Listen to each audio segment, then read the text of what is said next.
नमस्कार, मी नानंद किचनमध्ये तुम्हा सर्वांचे खूप खूप स्वागत आहे.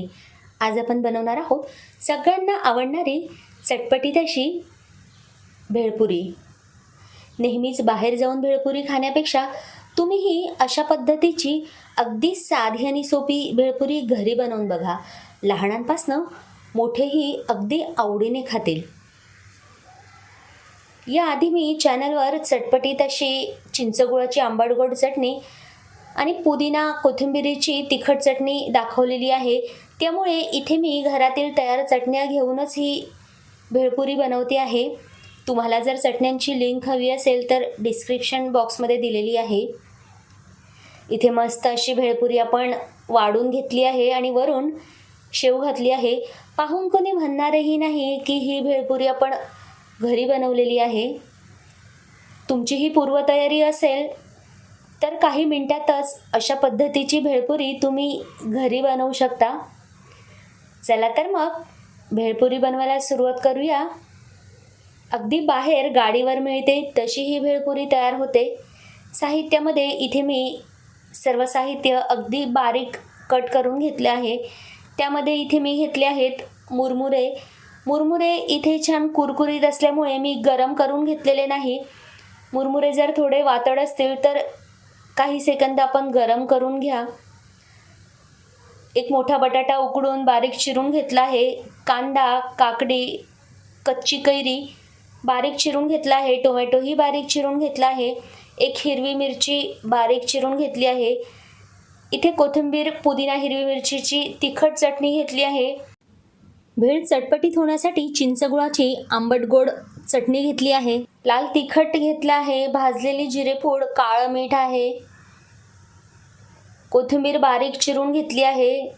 मिक्स फरसाण, तिखट फरसाण घेतलं आहे. बारीक शेव, खारी बुंदी घेतली आहे आणि भेळपुरी असल्यामुळे अर्थातच आपण पाणीपुरीच्या पुऱ्याही इथे घेतल्या आहेत. एका मोठ्या भांड्यामध्ये आपण कुरमुरे घेतले आहेत. आवडीनुसार सर्व साहित्य आपल्याला बारीक चिरून घ्यायचं आहे.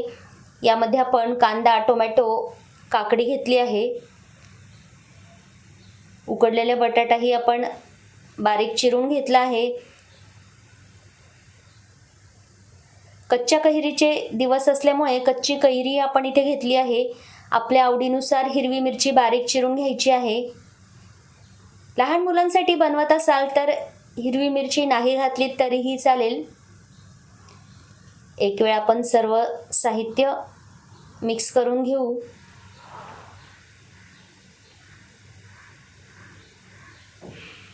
आता यामध्ये आपल्याला कोथिंबीर, पुदिना, हिरवी मिरचीची तिखट चटणी घालायची आहे.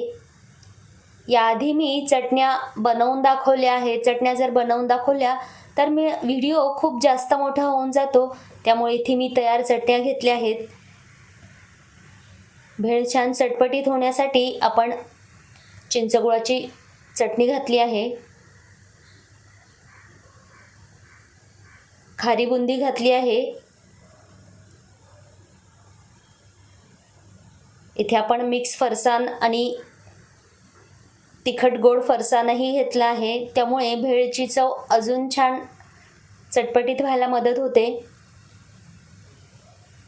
बारीक शेव, थोडं लाल तिखट घालायचं आहे. काळं मीठ घालायचं आहे. त्यामुळे भेळीच्या चवीमध्ये अजून वाढ होते. भाजलेली जिरेपूड घातली आहे. आपण घेतलेल्या पुऱ्या अशा प्रकारे हाताने लहान मोठे तुकडे करून घालायचे आहेत. भेळ खाताना ह्या पुऱ्यांचे तुकडे दाताखाली आल्यावर खूप मस्त असा स्वाद भेळीला लागतो. इथे आपण लिंबू पिळून घातला आहे. साहित्यामध्ये मी लिंबू दाखवायचं विसरली होती.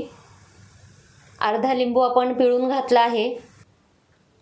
बारीक चिरलेली कोथिंबीर आपल्याला घालायची आहे. भरपूर अशी कोथिंबीर आपण इथे घातलेली आहे. सर्व साहित्य आपल्याला आता एकजीव करायचं आहे. भेळ बनवताना कुठलंही साहित्य आपल्याला विशिष्ट त्याचं माप नसतं. आपल्याला जे आवडेल ते आपण इथे घालू शकतो. आपल्या आवडीचं फरसाण आपण घेऊ शकतो आणि त्याचं प्रमाणही आपल्या आवडीप्रमाणे आपण घ्यायचं आहे. सर्व मस्त आपण एकजीव करून घेतलं आहे. सर्व चटण्या व्यवस्थित एकसारख्या सगळीकडे घालवल्या जातील. इथे मला चटणी जरा कमी वाटत होती, त्यामुळे मी अजून यामध्ये चिंचगुळाची चटणी आणि कोथिंबीर पुदिन्याची तिखट चटणी घातली आहे. चटण्याही आपण आपल्या आवडीनुसार इथे घालायच्या आहेत. ज्यावेळेस आपल्याला ही भेळ खायची आहे त्याच वेळी आपण हे सर्व साहित्य असं एकजीव करायचं आहे.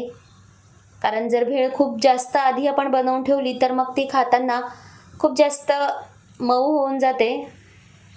इकडे आपली भेळ तयार झाली आहे. आपण ती आता सर्व करून घेऊ. एक वेळ आपण भेळीची चव बघायची आहे. जर मीठ किंवा काही कमी वाटत असेल तर आपण त्यामध्ये घालून पुन्हा एकदा साहित्य एकजीव करून घ्यायचं आहे. अजून चटपटीतपणासाठी तुम्ही इथे चाट मसालाही घेऊ शकता. एका छानशा प्लेटमध्ये इथे आपण भेळ वाढून घेतली आहे. अगदी मस्त चटपटीत तोंडाला पाणी सुटणारी इथे भेळ तयार झालेली आहे. पुन्हा एकदा आपल्याला सजावटीसाठी खारी बुंदी घालायची आहे. तुमच्याकडे जर मसाला शेंगदाणे किंवा तळलेली डाळ असेल तर तुम्ही तीही इथे घेऊ शकता. बाहेर आपल्याला जशी बारीक शेव वरून घातली जाते तशी आपण पुन्हा एकदा बारीक शेव घातली आहे सजावटीसाठी, म्हणजे भेळ दिसायला छान दिसते. कोथिंबीर घालायची आहे. तुम्हाला जर आवडत असेल तर वरून तुम्ही लिंबू पिळूनही घालू शकता. इथे आपली चटपटीत अशी भेळपुरी तयार झालेली आहे. दिसते ना अगदी बाहेर गाडीवर मिळते तशी. तुम्हीही अशा पद्धतीची भेळपुरी घरी एकदा नक्की बनवून बघा. लहानच काय तर मोठेही अगदी आवडीने खातील आणि घरी बनवलेली असल्यामुळे अगदी पोट भरून खातील. तुम्हाला आजची ही भेळपुरी आवडली असेल.